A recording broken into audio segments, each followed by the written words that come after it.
बिहार के फर्जी आईपीएस मिथिलेश माझी के बारे में बिहार पुलिस ने बड़ा खुलासा किया है।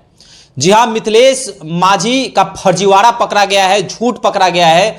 आपको बता दें कि मिथिलेश माझी जो कि फर्जी आईपीएस के वेश में पकड़ा गया था और जिसके बाद पूरे बिहार के साथ साथ भारत में यह चर्चा का विषय बना था कि आखिर 2 लाख रुपए में बिहार में आईपीएस बन जाते हैं। 2 पंक्तियां भी खूब चल रही हैं, रील्स बन रहे हैं कि आइए ना हमारा बिहार में 2 लाख में आईपीएस बनाकर भेज देंगे बाजार में। तमाम तरह की बातें हुई, बिहार की किरकिरी भी हुई। वहीं पर मिथिलेश माझी को लोगों ने स्टार बना दिया। मिथिलेश माझी का इंटरव्यू होने लगा, बड़े बड़े न्यूज चैनल जो हैं उसके घर पर पहुंचने लगे और मिथिलेश माझी को लोगों ने और मीडिया चैनलों ने स्टार बना दिया। आप देख सकते हैं कि पुलिस जो है उसके फर्जीवाड़ा को पकड़ा है। मिथिलेश माझी पर अब कार्रवाई की जा सकती है। देखिए, इस तमाम मसलों पर बातचीत करने के लिए मेरे साथ अखिल भारतीय अपराध विरोधी मोर्चा के राष्ट्रीय अध्यक्ष धनवंत सिंह राठौर जी हैं। धनवंत जी, आपने बताया भी था कि आखिर 2 लाख रुपए कैसे उसके मामा ने मिथिलेश माझी को दे दिया। तमाम तरह की चीजें आपने बताई थी कि इसमें कुछ ना कुछ झोल है और सच अब सामने आ गया है। क्या कुछ कहेंगे? देखिए, शुरुआत से ही हमारा मानना था कि मिथिलेश 2 लाख रुपए देके सिर्फ वर्दी खरीदा नौकरी के लोभ में, ये बात में सत्यता नहीं है। क्योंकि शुरुआत से मेरा मानना था, क्योंकि पहली बात कि ये गरीब परिवार से है और ये बता रहा है कि 2 लाख रुपए हम पहली बार मिले और उसने नौकरी देने की बात की सिपाही का, तो हमने 2 लाख रुपया दे दिया। तो किसी भी व्यक्ति से पहली बार मिले और 2 लाख नगद दे दें बिना उसका घर जाने हुए, ना उसका परिचय का, ये बात कहीं से गले से नीचे नहीं उतरता है, पचने वाली बात नहीं है। दूसरी बात कि कोई भी व्यक्ति जो वर्दी बेचने वाला है या नौकरी लगाने वाला है, इतना बेवकूफ नहीं होता है कि किसी एक व्यक्ति को 2 लाख के लोभ में आईपीएस की वर्दी पहना दे, क्योंकि उसके मालूम है कि पकड़ाएगा और हम पर भी कार्रवाई होगी। तो शुरुआत से ये बात को हम रख रहे थे। जो अभी बात निकल के आ रहा है कि 2 लाख रुपए इसने बताया था कि मामा से लेकर हम दिए थे, तो मामा ने नकार दिया कि हमने कोई रुपया दिया ही नहीं। दूसरी बात कि ये बता रहा है कि जिस डेट में हमने पैसा दिया, वर्दी लिया, उस डेट में जमुई में नहीं होके लखीसराय में था, जहां का ये रहने वाला है। क्योंकि पुलिस ने फोन का लोकेशन जो निकाला है उसमें ये बात निकल के आया है। जितने मनोज सिंह, क्योंकि इसने बताया कि मनोज सिंह नाम का व्यक्ति था, तो जितने मनोज सिंह एरिया में थे उन सब की खोजबीन की गई और उससे इसको मिलाया गया, तो वो भी नहीं है।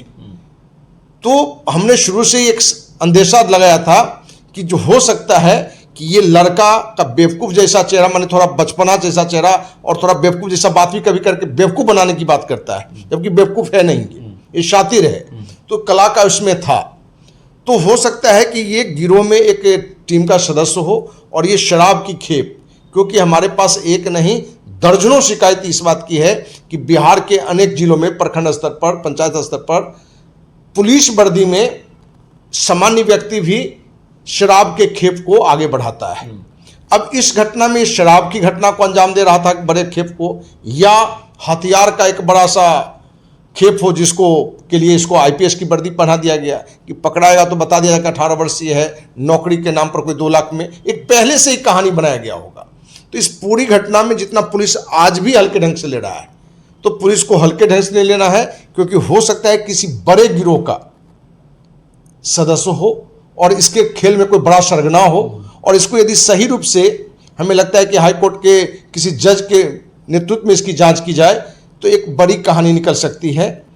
हम लोगों ने सुना है कि खोदा पहाड़ निकली चूहिया, लेकिन ये चूहिया आपको हो सकता है पहाड़ के रूप में निकल जाए, उल्टा ये कहावत हो जाएगा।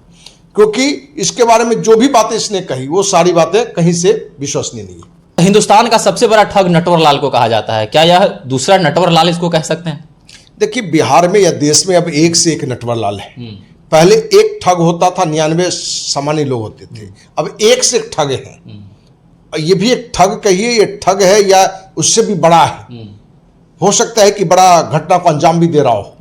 इसलिए ठग कहना और ये सब तो सामान्य बात है, ठग तो सामान्य बात को भी लेके कहते हैं। तो ये मिस्टर नटवरलाल नहीं, लेकिन इससे लोगों पर कार्रवाई नहीं करी होती है तो ये बड़ा नटवरलाल बन सकता है, क्योंकि इसको लगा कि हम पुलिस को बेवकूफ़ बना लिए, सरकार को बेवकूफ़ बना लिए। और दुख इस बात की है कि नेशनल मीडिया जो बड़े बड़े मुद्दे भ्रष्टाचार के होते हैं, जुल्म के होते हैं, उसको हाईलाइट नहीं करता है, लेकिन इसके घर पर जाके इसको ऐसे दिखाया गया कि जैसे ये वर्ल्ड गिनीज बुक में कोई नाम लिखाया हो, खेल में कोई विश्व रिकॉर्ड बना दिया हो, कोई भी क्षेत्र में कोई बड़ा कारनामा कर दिखाया हो।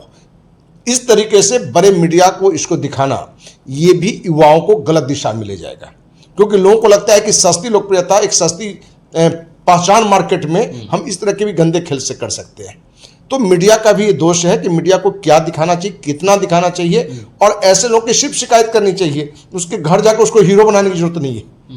और हीरो बनाने का देखिए अभी रिजल्ट जो आया है आपके सामने, जो अभी तक जांच में आई है कि ये पूरी तरह से एक शातिर खिलाड़ी है। कहीं से इसने भोलापन में 2 लाख रुपए देकर कोई वर्दी खरीदी नहीं, उसे ये नहीं ज्ञान था कि ये IPS की वर्दी है कि किसी की वर्दी है, उसे सब ज्ञान था, क्योंकि वो वर्दी पहन के नहीं बल्कि किसी घटना को बड़ा अंजाम देने के लिए उस वर्दी को पहना गया था। इसलिए सरकार को चाहिए कि इसकी पूरी जांच हो और इस पर कड़ी कार्रवाई हो। तो कुछ यूट्यूबर भी जो है मिथिलेश मांझी के घर पहुंचते हैं, उनसे एकदम उनको हीरो बनाए रहते हैं, उनको सुपर स्टार कहते हैं, और उनसे जो स्टोरी बनाते हैं उनका चंद व्यूज के लिए जो है तमाम यूट्यूबर हो, न्यूज चैनल जो है वह मिथिलेश मांझी जैसे शातिर बदमाश के घर पहुंचते हैं। और कह सकते हैं कि गड़ा ठग मिथिलेश मांझी को कहा जा रहा है, जिसने पुलिस को भी बेवकूफ बनाया, साथ ही साथ अपने मामा का नाम लेकर, एक मनोज सिंह के नाम का व्यक्ति का नाम लेकर जो है पुलिस को लगातार घुमाता रहा और मीडिया चैनलों पर जो है स्टार बना रहा। तो क्या ऐसे ऐसे लोगों पर कड़ी कार्रवाई होनी चाहिए? सबसे बड़ा सवाल है कि जिस भोले भाले मिथिलेश मांझी को समझ रही थी पुलिस, जो भोले भाला समझ रही थी, वह कहीं ना कहीं एक बड़ा शातिर निकला। तो आपका क्या कहना है? क्या मिथिलेश मांझी जैसे लोगों पर कार्रवाई उचित होनी चाहिए? आप हमारे साथ साझा कर सकते हैं। धन्यवाद।